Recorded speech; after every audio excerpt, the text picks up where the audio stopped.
Hello and welcome to episode 3 of my series where I got as many Mariners content creators as I could in one place to answer some pressing Mariners questions. Today we are going to talk about Julio Rodriguez's expectations in 2025 and Jorge Polanco's option. The creators I have with me today is Jay's Trident podcast, Colton and Joe from Mariner Mojo, Colby and Ty from Locked On Mariners, Lyle from the Marine Layer podcast, the Jage page from Twitter, Connor the Couch GM, we have Sean from Collins Like It Is, we have Patrick from Mariner Muse on Twitter, and Brady Farkas from the Refuse to Lose podcast. As always, all of their information will be in the description, so please go check them out on any of the platforms they're on. But I'm going to stop wasting your time. Let's get right into it. Jeff Passan broke the news that Jorge Polanco underwent surgery on the patellar tendon in his knee. The hope is he'll be back for spring training, but that sounds like a pretty hopeful time frame, so I doubt it. This injury does explain a bit of his production decrease for last year. He ended up slashing 213, 296, 355 for a 92 WRC plus on the season. He is going to be having a club option for $12 million with a $750,000 buyout if they do not pick it up. So now the ending of the debate pretty much, are you guys going to be picking up that option for Polanco? And if not, what is your solution for second base coming into next year? First of all, the option is an absolute non-starter. So I'm just going to get that one out of the way. $12.5 million for, and again, I like Polanco, the player. I also have seen this song and dance before. We're not paying $12 million on a limited budget for a player that hasn't put up a 2 F4 season since 2021. We're just not doing that. And if you want to build this roster to be competitive, Jorge Polanco with that option cannot be on your roster. Now, if you want to have a conversation with Jorge Polanco, especially given the surgery now, and say, hey, we'll give you, since he is getting and again, I'm thinking through it as the Stanton mindset here, he's getting $750K from the Mariners regardless for the buyout. Offer him 3.25 with some incentives on a one-year deal with the idea that, hey, if he's healthy by spring, sure, Polanco could be your guy that's starting there. But anything more than that, no, I'm really not interested. And as for a solution, listen, is it realistic to expect that Cole Young's going to come right up? Probably not. But as we've kind of discussed, again, if this team's biggest issues, right, were the ABs just being completely non-competitive, there is a risk of having that with Cole Young in year one, right? Especially with his age, the fact that he'd be making the jump that he's making, skipping AAA completely. Again, this isn't uncommon with what the Mariners do when they love a prospect and think that they're ready. That said, his defensibility, his base running, and his ability to essentially draw walks, take pitches. Again, minor league numbers are always going to be more inflated. Once he sees better pitching, his walk rate will probably naturally go down. But regardless, there's probably, I'd say at worst, a coin flip chance that Cole Young and Jorge Polanco are neck and neck in F4 next year, regardless of where they are. Whether it's playing for the Mariners, whether one's for the Mariners and one is not. Defense and base running alone, Cole Young's probably a 2-WAR player next year. Probably. As long as his bat's not so incredibly unplayable that he can't be here. His ability to draw walks, his ability to work hard ABs, the power doesn't necessarily need to be there right now. But honestly, I'd rather roll with him. I'd rather potentially give April to Ryan Bliss, and if Cole Young's off to a hot start, there you go. I mean, hell, if Michael Arroyo just goes to Arkansas next year and just starts ripping the face off the ball, maybe that's all of a sudden hey, maybe this guy is just an unrated prospect and he's just going to hit at every level he goes to. So I think there are options that you can look at. I just really don't think Polanco's one unless you're planning on renegotiating a much lower AAV on a one-year bounce back deal with some incentives. But honestly, I don't want to see a number higher than what they gave Stanek. I'm going to still say no on the Polanco option. I'm still the injury thing certainly does make me say, okay, could get a bounce back, but it could just be some chronic issues that are happening with Jorge Polanco. He's had some injury issues in the past. I mean, listen, if you can go in there and say, hey, we know for a fact this is why he struggled. We 100% believe he's going to bounce back out. There's no way to know that. But if, people that know more than me, on the inside of the organization feel that, I can understand it. But you've already got a ton of money tied into Mitch Haniger for next year, giving $12 million to Polanco with what we know this team's budget is already going to be, just makes me concerned going in next year with Jorge Polanco. So I'm still probably a no on the option. Now, there's not a lot of great options behind him. I like Ryan Bliss. I'm not fully sold on Ryan Bliss playing 162 games. I mean, you could potentially do something where you get, and I'm sure we're going to talk about third base options. I think Ty and Colby mentioned Alec Boehm the other day. I think that'd be a great option, not to get ahead of ourselves. And you could do something where you're like platoon, Bliss and Rojas second. So there are ways to work around it. Gavin Lux is a name that I think would be interesting if he's available. I don't know, but if you're trying to offload some contracts, Dodgers are a team to take the money, so you can work out something there maybe.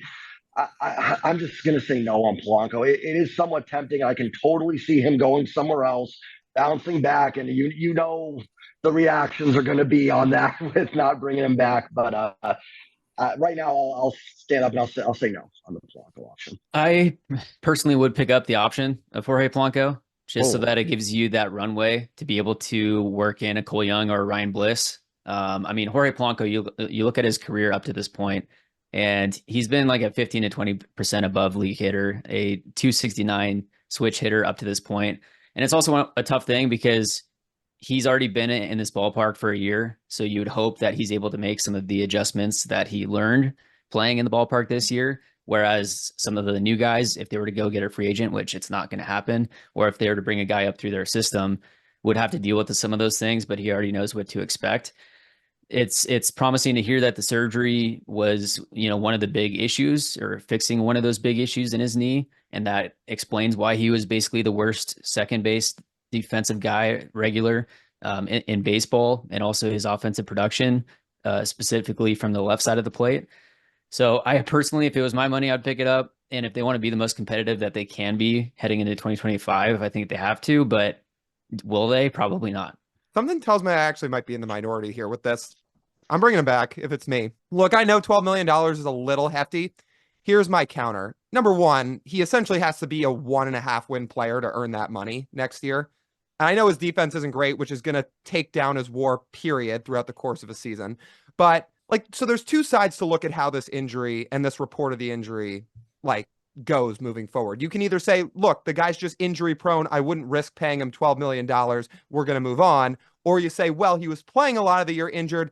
Let's take the chance and the hope that he's more healthy in 2025 and roll with it. And the reason I'd go with the latter is basically, what are your options going forward? Unless you go trade for Brandon Lau, I don't know how this position gets upgraded, because you're either going to, if you look at the free agents, there's Gleyber Torres, there's Ahmed Rosario, or if you're not going to sign free agents, which is a pretty common theme of this organization, then it comes to guys that are in-house, which is going to be some turnstile of Leo Rivas, Ryan Bliss. If you move Rojas to second, Rojas, Dylan Moore, and once he's ready, Cole Young. And look, I like Cole Young. I think he could be a really good 9-hitter long-term for this team. He's a great bat-to-ball guy, but I don't think he's going to be ready by opening day. And even if he's up in 2025, I have a hard time saying at 22 years old, he's going to be a 100, even 105 WRC plus hitter. And for a team that's trying to tell their fans, yeah, we're competing for a World Series, you're going to run some turnstile of guys out there at second base. If it's up to me, I'd take the chance on Polanco, who, by the way, had a 114 WRC plus in the second half. I know a lot of that was buoyed by July, but I'd take the chance and say, this is our highest ceiling guy in terms of guys we could plug, or in terms of guys we could play at second base.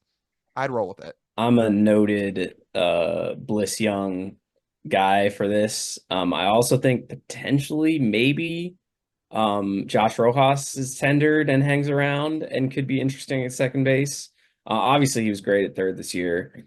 But like Sean said, I think third base would be the place that I would be most interested to see them invest resources in. I was a Polanco no on the option, even when he was really hot in August, only because I was like, okay, now he's getting to a point where you can sort of start to see the story, but I need to see him finish the story. And then he had the worst 3 weeks of his season, right after that. And so I was just I can't. And I get that there is potential for him to be a really good hitter for a second baseman if he can kind of keep it together. He struggles with injuries. It's kind of been a thing from his whole career. His defense has been so bad for so long. And obviously obviously his defense was way worse because of the knee. Like the dude could not move on to ground balls for a lot of it, for a lot of the second half of the year. Ultimately, with the really good stretches, he still only gave you just above 0 F4. So I just think you've got Cole Young. He might not be up on opening day, but you've also got Ryan Bliss, and you've also got Leo Rivas, and you've also potentially got Josh Rojas. I think it makes the most sense, given that obviously that their budget's probably not going to be over 160 million, that they should stick with the cheap young option there. And I just don't think it's such a risk to try to expect Polanco to contribute in the way that they were envisioning it in the first place, especially just another year on the timeline, another surgery. And it's like, I'm just not, I guess I can see why it makes sense, but I'm just a no. My thing with Polanco is heck no, not if he wanted to play for free. No, the real issue with Polanco is obviously there's a number at which Polanco makes sense. There's a number where just about everybody makes sense. $12 million is not that number. And what people seem to not be factoring in here is that it's typically, now we don't know the extent of the injury. We don't know how severe it was. He's able to play through it. So that would lead us to believe that it wasn't like a complete tear or anything like that, but we don't know. And typically the recovery time for this is 6 months. So 6 months from today, we're a couple weeks into the season. And that's for him to be ready to do what? Ready to play baseball games, ready to get into his off-season work. How much work is this guy going to be able to do in the off-season as he's rehabbing from this? Like, how much time is he going to spend in the cages as he's rehabbing from a knee issue that, he's going to be in a brace and he's not even going to be allowed to put full weight on his foot, on his leg for like the first month after the surgery. Like, how does that impact his preparation?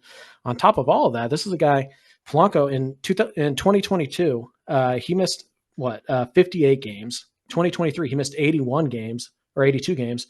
And this last year, he missed 44 games. Like, this guy's not a picture of health. He's had lower leg issues before. Last year was the hammy. So, it's a lot of concern here for a guy who didn't really perform. He was pretty good at times, but overall he wasn't good enough. The knee might explain that, but am I going to take the shot that just wipes away everything? No, because I think I can spend that $12 million more effectively. The question is who plays second base? And there's not a great answer, because I look at it and I say, who's most likely to be the opening day second baseman for the Mariners next year? It's Cole Young is the answer. And that's not a great answer. Like, obviously, if you're trying to sell yourself as a World Series contender, it's not ideal to have rookies. Now, the Padres had Jackson Merrill start center field opening day for them. Like, is it impossible to have rookies and be a World Series and not be a World Series team? You can have rookies and be a World Series team. Absolutely, you can. Is Cole Young ready? I don't know. He had a very encouraging year at AA, considering he was 20 most of the year, 21. The youngest hitter in the Texas League for most of the season. He had a very encouraging season. I think he is a high floor major leaguer. I think he can do roughly what Polanco did at the plate last year, which was just a 92 WRC plus. But even if he's an 85, with his defense alone, he will be more valuable than Jorge Polanco. So it sucks. Like, there's not a lot out there. We know this. And the Mariners are already going to have to try and figure out what to do at third base. Like, there's already 2 holes in the infield.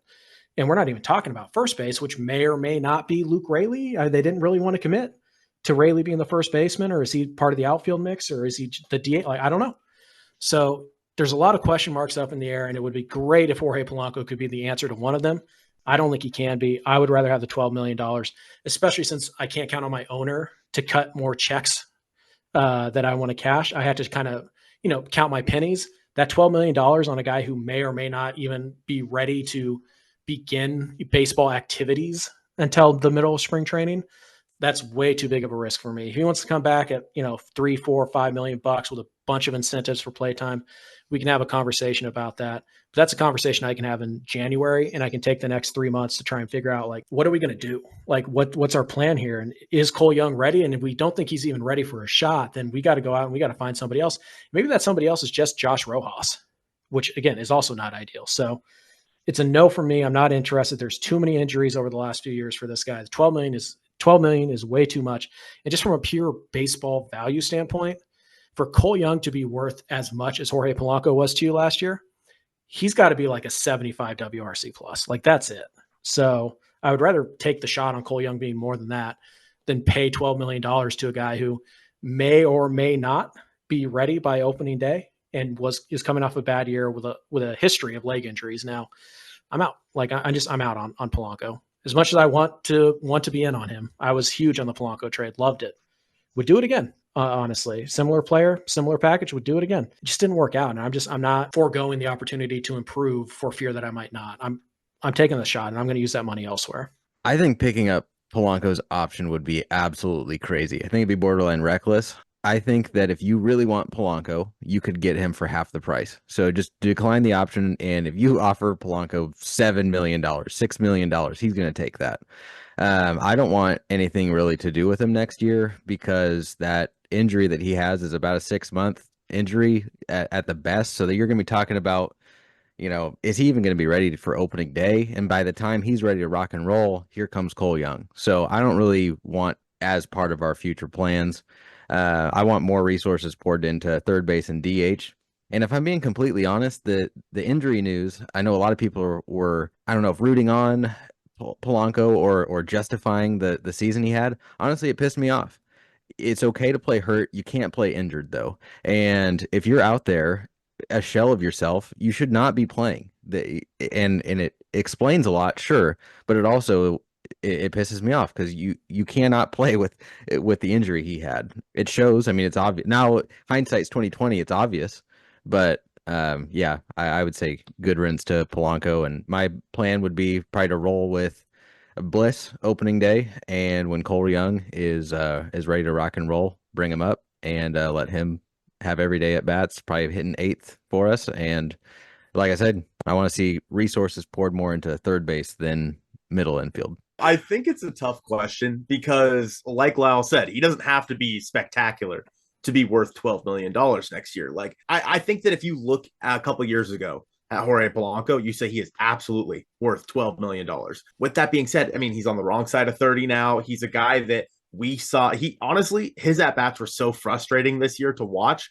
It's something that I find very, very difficult to say yes to. But I say no. I don't know if you decline his option, if he'd be willing to come back for cheaper. I kind of doubt it. And he's also a guy that I think next year he goes somewhere else. It almost feels written in pen that he will have a better year next year and be a guy that you probably could have used on this baseball team. But the risk, in my opinion, is too high for $12 million that he could be bad. He could be 2024 Jorge Polanco. And if that's the case, you shot yourself in the foot because you didn't go out there and try to upgrade to second base. You looked at that guy and said, yep, that's the guy we're going to roll with. And come to find out, maybe the knee didn't heal right. We don't even know if he'll be ready for opening day. He should be, but maybe he's not. And if he's not, then you're paying this guy $12 million to be on the injured list for you. There's too many variables with Jorge Polanco moving forward. Not to say that, the guys in-house are the right option. I do think they need to go acquire a guy, like we'll talk about later. And I think that because of that, the Mariners should decline his option, 5 days after the World Series, and then figure it out from there. And if you circle back, if you try to make all these moves and come to find out none of these guys are available and Jorge Polanco is still sitting out there on the free agent market, then maybe you take a shot and say, hey, would you come back for 8? Would you come back for 10? He probably tells you no, and he probably goes somewhere else and has a great year. But at least you gave yourself the option instead of basically just picking up Jorge Polanco and just saying he's the guy next year. You have to leave the door open to get better at that position. I hate that we're having this talk because it's so much about money. Like, the answer to this is pick up Polanco's option. Hope, like Connor said, that year 2 in the system, year 2 in the ballpark, he's made the adjustments, and then go out and do enough things so that Polanco can hit 8th instead of 2nd, and you're not counting on him in the same way. Like, that's what the answer should be. But the problem is that the Mariners don't operate that way, and because they don't operate that way, we're all going to have to say they have to decline it because they can't afford to pay a guy to be, a $12 million 8-hitter, even though $12 million isn't that much money. As for what I would do otherwise, I don't want to give Ryan Bliss the first month of the season. They got 13 of their first 17 games at home next year, and they need to go out and go 12-5 in them and not 5-12. And I would like them to be incredibly competitive in April so that hopefully they can build a big lead again and this time not blow it. What would I like them to do instead of Polanco? I'd like them to go get Hassan Kim. I'd like them to go get Willie Adames. Two things they're not going to do because they cost too much money, unfortunately. So the answer is probably no, because he didn't play well enough and he is older and they do need to save the money. But I can promise you that Jorge Polanco is going to go play somewhere else next year in a more hitter-friendly environment, play 130 games, and hit 268 with 19 home runs and 74 RBIs. And we're all going to get on Twitter the next day and say, see, they could have had him for the right price of $12 million. See, they could have done it. It's going to be the Teoscar Hernandez thing all over again. So it's probably a no. It probably should be a no because of the money. But as for what they should do, Adames or Kim, they're not going to do either of them. I was just going to say that if they could get the two slow old guys off the roster, and you guarantee me that, because Polanco is actually potentially like intriguing as a DH type. I'm kind of done watching him play second base, but I don't think you can probably get both of the Mitches off the roster, in which case I don't really think you can have a Polanco, especially if, you know, people are talking about re-signing Justin Turner. You just can't have that many slow, old, unathletic guys on the team. And they need to be more athletic this year. Yeah. How about Adames at second, Crawford at short, and Polanco plays third? Are you in agreement with that, Patrick? If we were living in a Willie Adames world, I would love it. But we don't live in Willie Adames world here. And No, also, I don't know, Willie Adames is a really streaky player who plays awesome defense, but I don't know. He'd be great, but he's going to cost $25 million, and they probably can give him about 10. So no. Giving Jorge Polanco $12 million, even given the the news about the injury and the struggles this year, is fine in a vacuum. But unfortunately, these things don't work in a vacuum. John Stanton is your owner. We don't know how much money this front office truly has, especially in terms of new money, right? Because if you pick up Polanco's option, you're already going to be over where you finished this past year at when you factor in all the arbitration guys that you for sure know that you're going to pick up, and accounting for at least a couple of the other guys, like, you know, maybe they pick up Josh Rojas, or they pick up Trent Thornton and Austin Voth, et cetera, right? So how much more money do they have after that, right? So for me, it's like, again, factoring all of this that we know about Polanco, the injury history, this new injury, how that might impact his off-season preparation and his timeline. Is he, like, I think he's the better option, but is he $12 million better than Cole Young? Is he $8-ish million better than Josh Rojas? Like, just as an option, given everything that we know, I'm not sure. The answer to me is I'm not sure. And again, I have other things that I need to address, and that's going to at least cost some money. Now, can I cut some corners in areas and maybe pick up a guy that's on the league minimum or close to that to play, first base for me? Sure, maybe. I need as much flexibility as possible, and if Polanco is going to significantly hamper that, then I'm out, because patella tendon injuries, and again, we don't know the severity of it, but patella tendon injuries are pretty serious. They're typically more serious than like ACL, MCL, stuff like that. It's an injury that I'm more familiar with regards to football than baseball. But I've seen multiple athletes just not look like the same guy after a patella tendon injury. And again, this isn't the only injury Polo has suffered in recent years. So what is he going to look like? Again, it's going to at least cut into some of his off-season preparation, like how he would normally do it if he were healthy. And what is he going to look like by the time that he's ready to participate in baseball activities and actually play in games? And when is that actually going to happen? Because, look, that report from Jeff Passan, that read a lot like it came from Polo's camp, right? And for a guy that is more likely than not heading into free agency, heading into a year that he's going to turn 32 years old at in July, they're going to want to spin a more optimistic outlook to prospective teams that are going to look to sign him.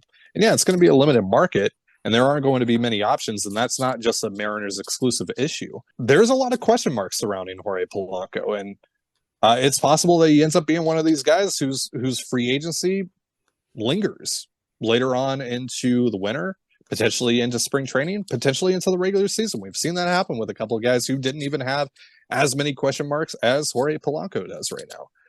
So I think it's absolutely, at the very least, something that you can circle back on. I'm not concerned about, running out of options, and then by the time that I decide I want to circle back on Polanco, he's gone. I'm not really concerned about that happening. So, but $12 million, it's a very simple no because of all the stuff that I just laid out. There's just too many variables to account for. I very much so agree with the no camp. I think that a lot of the red flags are just like they weigh too heavily, I think, for what the value you're going to get out of $12 million is. I will play devil's advocate slightly in the favor of maybe those who will say yes, in the fact that the way that the article is laid out, it seems like the phrasing at the very beginning is like he expects to be ready for the very beginning of spring training.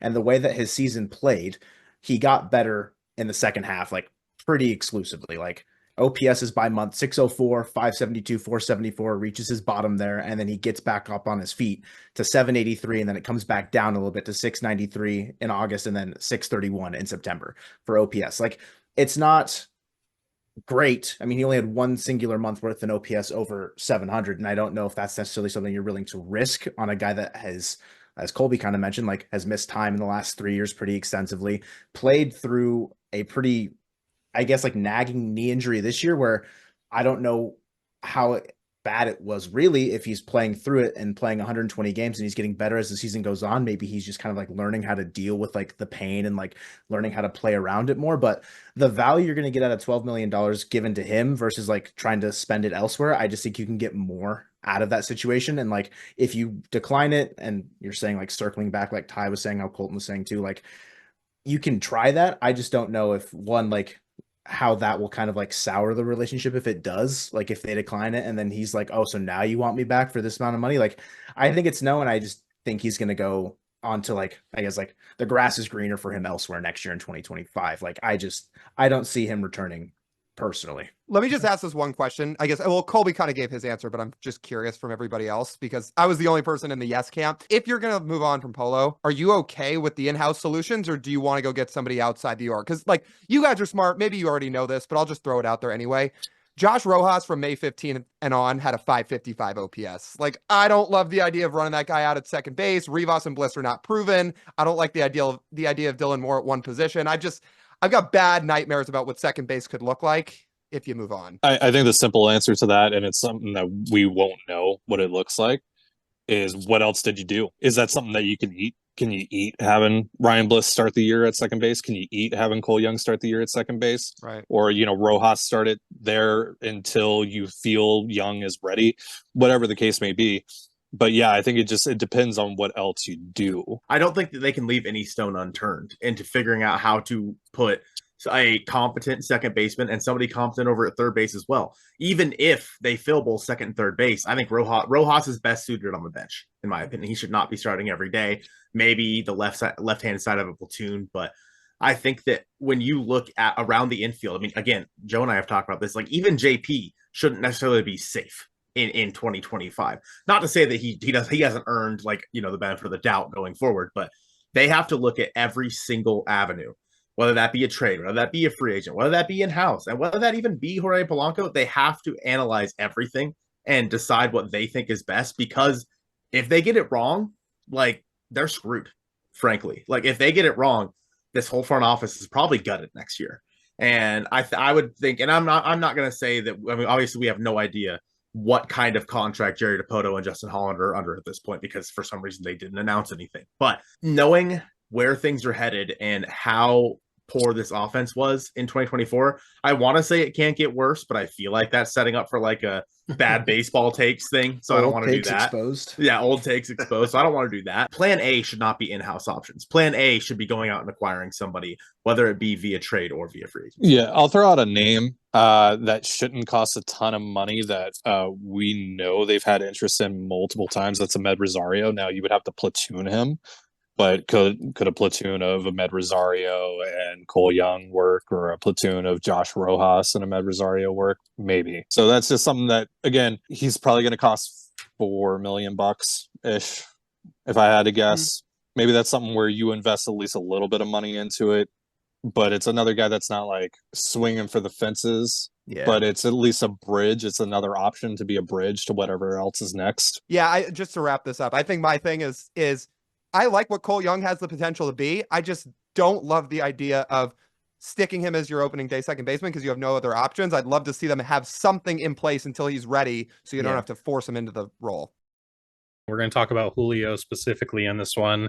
The franchise cornerstone had a bit of a down year in 2024. It still was a 2020 season, but still ended up slashing 273, 325, 409 for a 116 WRC plus. Just not nearly as much production as we're used to for him. Obviously, he did have an injury, but just, even before then, he was having a rough time at the plate. So where should expectations be for Julio going into 2025? And what are some things we might be looking for to kind of signify him taking that next step in his career next year as well? What we've seen at this point over the last 2 years from Julio is a guy who's been buoyed a lot more by months rather than seasons. We've seen him get red hot, and we've seen him be ice cold for better parts of each of the last two first halves. So honestly, look, I hope I'm wrong about this because we know the guy's going to play great defense. We know he can steal bases, but if we're talking about what he's going to do with his bat, I think my expectation next year is he's going to be a 115-ish WRC plus hitter, be 20-20 about the floor and play good defense. That's about a 4-win year, at least what he did this year. But until he does this consistently over a longer period of time, like he did in 22, it's hard for me to say, oh, I feel good about the fact he's going to be a 130 guy heading into 2025, because we've just seen too many long stretches of time where he just has not been that guy. So, he'll have a good year.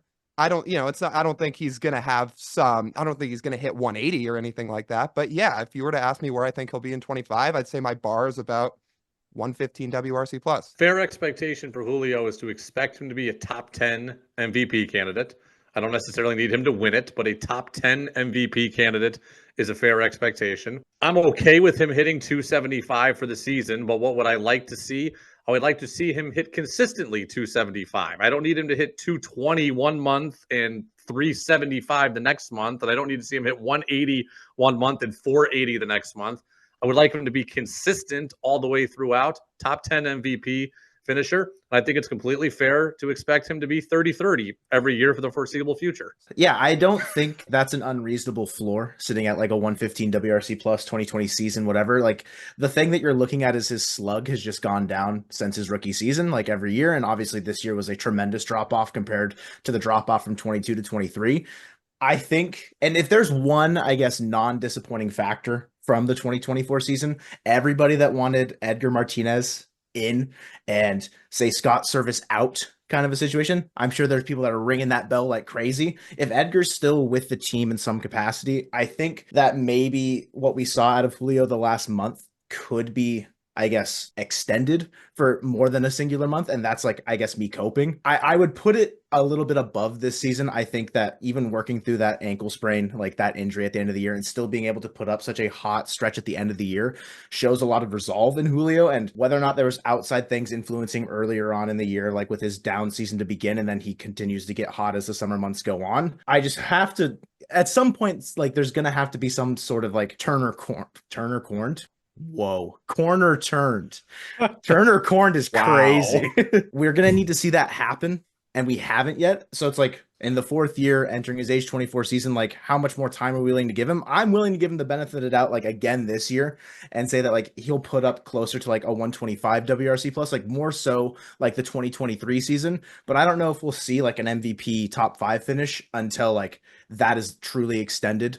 Like that level of play, like in August in 23 and September in 24, like that level of play is extended for at least 3 months. Because if not, like there's just going to be guys that are always going to be ahead of him that he'll never be able to catch up to. So I want to give you guys Julio Rodriguez OPS. I know OPS is not a perfect stat, but just by month. And it's a very similar thing in 2023. 625 was his OPS in April, 688 in May, 574 in June. 1,122 was his OPS in July, drops back down to 713 in August, and then we jump back up to basically 900 in September. So what I want to see from Julio is less of a roller coaster. Like you're going to have hot months and you're going to have dips, but like we can't crater down to 600 and pop up to 1.1. Like we need to see a more consistent hitter. And as far as expectations, like I'm gonna be honest. I don't think that it's fair to expect it at this point for Julio Rodriguez to be what Bobby Witt Jr. was this year. I think that he could be. Like I think he has the talent to be, but do I think that it's realistic for us to be like, all right, this is a 9-10 WAR player? I mean, the comparisons to Acuna have always been there. I just don't think that that is realistic to expect at this point. Now, I think he could do it, but I think more realistically, Julio Rodriguez is going to be somewhere around a, 5-6 WAR player, which is amazing. Like that's amazing. Like, that can be your best player on your team. Having 800 to 850 OPS, but I just want to see it a little more steady, or I should say a lot more steady. We the craters, the dips. It's like, you can't have your number 2 hitter for months at a time with a 600 OPS, 650 OPS. That's just not going to work. And it makes it to where our offense is stuck in the mud. We see these games where we strike out 15 times a game because Julio Rodriguez is getting golden sombreros, consistently. It's like, all right, well, let's the high, not to sound like Scott Service here, but can we not have the highs be so high and the lows be so low? Don't get too high, don't get too low. That's what Scott Service would always say. Can we do that with Julio? Can we be a little more steady? That's what I'm looking for in 2025 from Julio Rodriguez. So I think that my expectations and everyone's expectations should be sky high because that is what Julio welcomes. That is what the Mariners have welcomed. And frankly, what choice do we have but to be optimistic in our guy whose floor is probably Randy Arozarena with better defense. Like his floor at the plate is probably Randy Arozarena with better, and then he's better defensively. I think that he's only 23. Generally guys get to their prime at like 26, 27, somewhere in there. So he's got some time. And with the lineup around him, I have no reason, I guess, to think that Julio's going to be bad again next year, other than the fact that he continues to prove it every single year that maybe he's not the guy that we thought he was at the end of 22 when they signed him to that extension. I think that Julio Rodriguez, until we know for sure, we have to have expectations that he's going to be a 130 to 140 perennial all-star, perennial MVP candidate, because that's what he's signed to do. And he clearly has the potential to do it. Like we can see pretty clearly in those months of August or September or whatnot, that he has the potential to be everything you want and more. We just haven't seen it for a sustained period of time. I think that as he goes into another offseason after a disappointing season, maybe he looks at it as there's something to do with the way he prepares for, next year. Maybe he does something differently there. I don't know. But if he's able to get in there with Edgar and figure out, okay, here's what I was doing wrong last offseason to prepare for this year. Because once he found his groove, he was great. Like after he came back from the injury, it just took a long time. I think the expectations still should be sky high with him because, frankly, he can be that person. He absolutely can.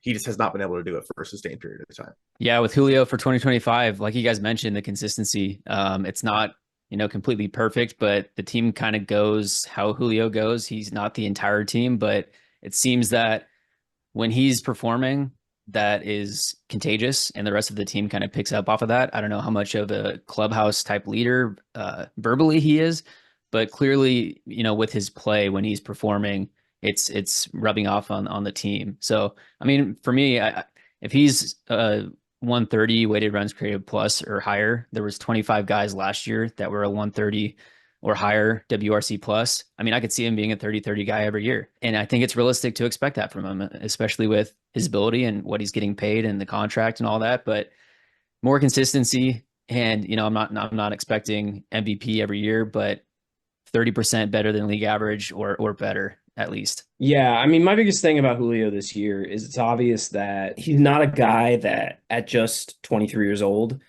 he's going to be able to just like succeed incredibly regardless of circumstance. And the Mariners need to be more intentional about creating a circumstance where he can succeed. That said, I'm not long-term concerned. I think it's pretty clear that the situation that they created for him to begin the year was not one where he enjoyed and thought was positive for his development and his ability to hit. And I think by the time that situation had been cleared out and he got healthy, it was very obvious that they had exercised that situation and brought in a different situation that he was more amenable to. So if they are able to train their focus on creating a situation that's positive for him, that helps him thrive, I don't think 6-7 WAR is going to be difficult for him to reach at all. And obviously he took a step back in that regard this year, and he wasn't a very good hitter for 3-4 months, but I'm not worried about him at all long term. And I think he's going to continue to be underpaid as he has been for every year of his career.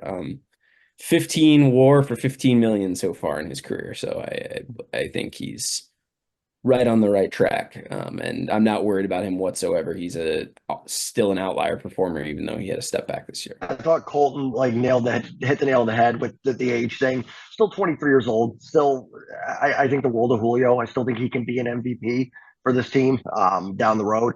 And listen, even this year, he finishes, I think, with a 3.8 wins above replacement level for F4. The thing I think was like still 56 in baseball, including pitchers and position players. So still a pretty solid season. For me, and I think everyone's talked about it a little bit, it's the consistency. I think at the All-Star break or maybe a little bit before, he had like an 85 WRC plus. He does not have to be September Julio or 2023 August Julio every month. If he did that, I mean, he's the greatest baseball player of all time. We don't need him to be that, but he's just got to find that consistency. We can't have those 70 WRC plus months and just those moments where there's times we watch Julio and it's like, oh my gosh, those at-bats are just atrocious. Like what's happening then a week later, it's like the guy can't make it out. I mean, it's just, you just go up and be like, yeah, well, Julio's getting on base right here. So just finding a little bit of that middle ground. And I have no idea how to do that. I'm not an expert on baseball coaching. I'm hoping maybe a full season of Edgar Martinez will help with that.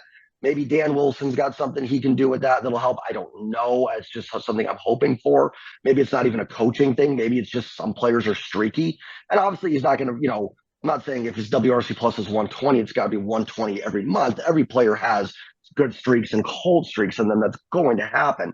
But I think it's just making those cold streaks a little less cold and a little bit closer to a league average hitter. If he can do that, I mean, I think you still have, what was he, 7th in F4 last season, 2023 in baseball? I mean, do you think you can have an MVP on your hands? But he's got to show it on the field. But I still believe in Julio, and I still – I won't put MVP expectations on him next year, but I still believe that is in him and that it wouldn't shock me if he's the AL MVP next year. It really wouldn't. There's really not much more that I can add. I mean, obviously consistency has been a common trend here, dating back to 2023. He's had 7 months below 110 WRC plus. He's had 5 months above 110 WRC plus. The problem, as Sean brought up, is that 4 of those months of the below 110s have actually been below 80.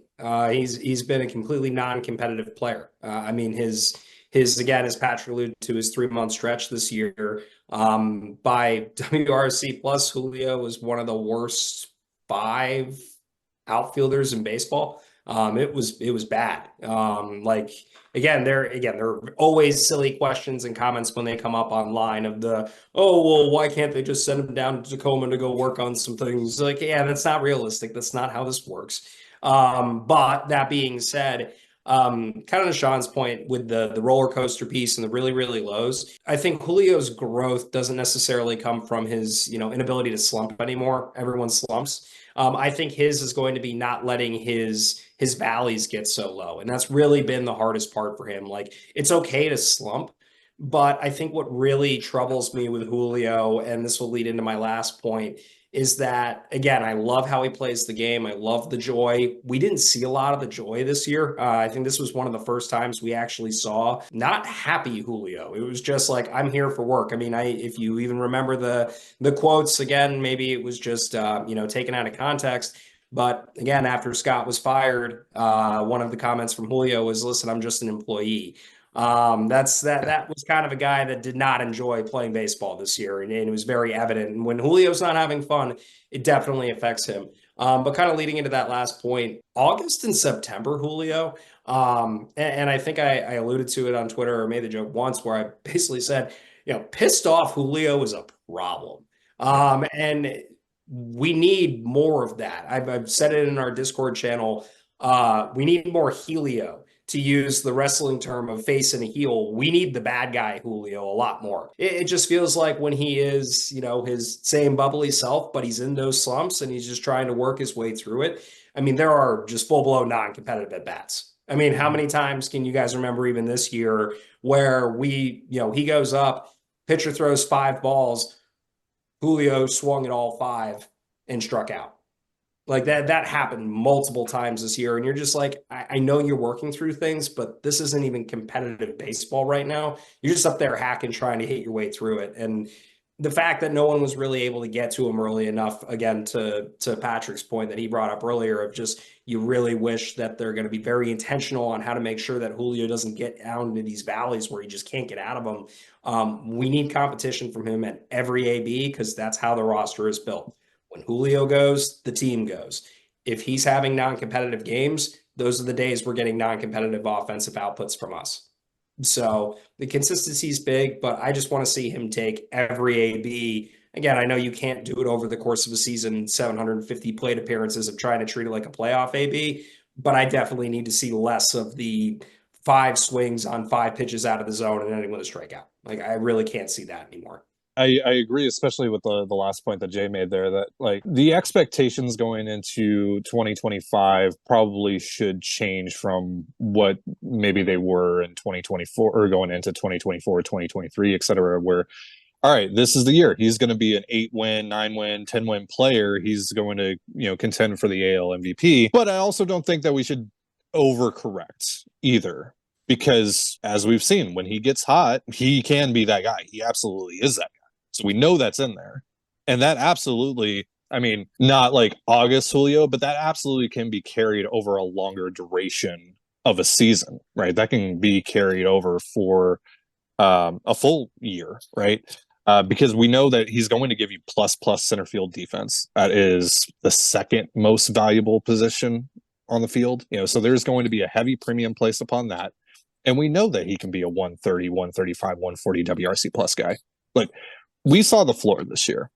Now, can he have a year that looks overall worse if he, like, for example, misses more time with an injury? Sure. But he cratered in the first half. He was terrible, not just for Julio standards. He was bad. He had, 5 extra base hits in the first 6-7 weeks of the season, or 5 doubles rather, in the first 6-7 weeks of the season. That's just I forget who mentioned it, but it was like an 85 WRC plus or something around early on. Like, that to me is as bad as it's going to get. And at the end of it, he still was basically a 4-1 player. He still was a 2020 guy. He was still about a 117 WRC plus. So that to me is still, like, we have seen what the worst of Julio can look like. And I just don't think that's who he is. I refuse to believe that's who he is, or even close to who he is and who he's going to wind up being. So would more realistic expectations be like, all right, he's going to be like a 120, 125 WRC plus guy? Yeah, absolutely. Like, he's going to be like a 5-win player, a 6-win player, rather than like he's going to be in the MVP conversation. Sure. Totally. But I think that should always be, at the very least, in the back of our minds, that can happen, because it is very, very, very much possible, especially early on in his career. It can just happen at any given moment. Yeah, obviously a lot of talk about Julio's great September, but he was pretty darn good long before September rolled around. From July 1st until the end of the year, he had 312, 364, 528. That's a 158 WRC plus. And we can sit here and say, like, oh, that must be heavily reliant on the September he had. Well, if you look at what he did between July and when Edgar got to town, his numbers are still very, very good. Over that time span, Julio hit 299, 365, 494, 152 WRC plus. So it wasn't just that Julio had a great September. He had figured something out in early July. Now, he missed the 3 weeks there in August, so his overall numbers, I mean, who knows? Maybe he just continues that and his numbers look a lot better at the end of the year, or maybe he goes through one of those mini slumps again and the numbers look worse. Who really knows? But the point is that from July 1 until the end of the year, Julio was the guy that we think he can be. He was the 158 WRC plus guy. He was that high 150 guy. And, the defense, a little tough to judge him this year. He played half of the second half with post, high ankle sprain. So it's a little tough to judge, but he still looked pretty darn good. So for me, my expectations for Julio are what they are. And that is that Julio Rodriguez needs to be a 135, 140 WRC plus guy who's, stealing 25, 30 bags, hitting 30 home runs.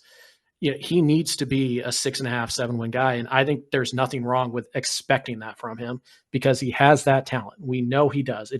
His talent is not up for debate. It is there. We've seen it. And in this last year, we saw it for more than a month. Last year, we kind of saw it for 1 month, unfortunately. And in his rookie year, he was great for the last 5 months. He struggled in the first month and he was great after that. So everybody's right. We have to see a more consistent Julio. And Julio's kind of the perfect microcosm of the Mariners offense as a whole. We look at the numbers at the end of the year and we say, oh, the Mariners offense, they finished 12th in WRC plus. That's not bad. Well, yeah, but it's because they finished third over the last 6 weeks and they were 20th in the, 24th or whatever in the previous 10 weeks, 12 weeks. So there has to be some consistency there. For me, what I'm looking for from Julio, I'm not a swing guy. I'm not going to be sitting here studying his hands or anything like that. I'm watching the at-bats, and it's very easy to tell when Julio is locked in and when he's not. Just aside from, he's hitting the ball 110 miles an hour every night. Like, okay, that's easy to tell. It's the pitches that he chooses to swing at, right?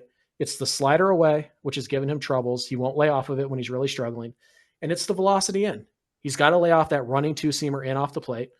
And when he chases those two pitches, he has no shot. And when he's trying to figure things out and he's not exactly cratered, he'll take that fastball middle in and he'll just flip it into right field. Those are the pitches that he has to hunt and he has to destroy. And when he's going good, that's what he does. So that's what I'm watching for Julio next year. But my expectations aren't changing for Julio. I like, he has to be that guy. And if he's not, he's a disappointing player, regardless of how much we love him. He has to be that guy. That's on him to get there. I'm not changing my bar. I'm not lowering my bar so that Julio can hit it. Julio has to get to my bar. And that's incredibly selfish of me as a fan. I get that. And maybe delusional, but I don't care. I don't. You want to be the superstar of a franchise, the face of a franchise. Breaking news, everybody. Colby doesn't care. You want to be the face of the franchise, like you want to be the guy or one of the faces of Major League Baseball, get there. And if you're not going to get there, then you kind of got to tone it down a little bit. You got to shut up a little bit. The one thing I'll say about Julio, we did see some growth towards the end of the year. He made that horrific base running decision or mistake, whatever you want to call it, against the Yankees. And it's the first time I remember him meeting with the media and answering questions with the media after he had a bad game. And that is the type of stuff that he has to do. Because if you're going to struggle a little bit on the field, you have to take more on your plate on the off the field stuff. So I'm still all in on Julio being a superstar. My expectations are not going to change. And like everybody's already mentioned, he's 24 years old. He's got time. I'm not changing my expectations. I don't think any Mariner fan should lower their expectations for Julio. Stop lowering expectations for the Mariners. Raise them. Meet them.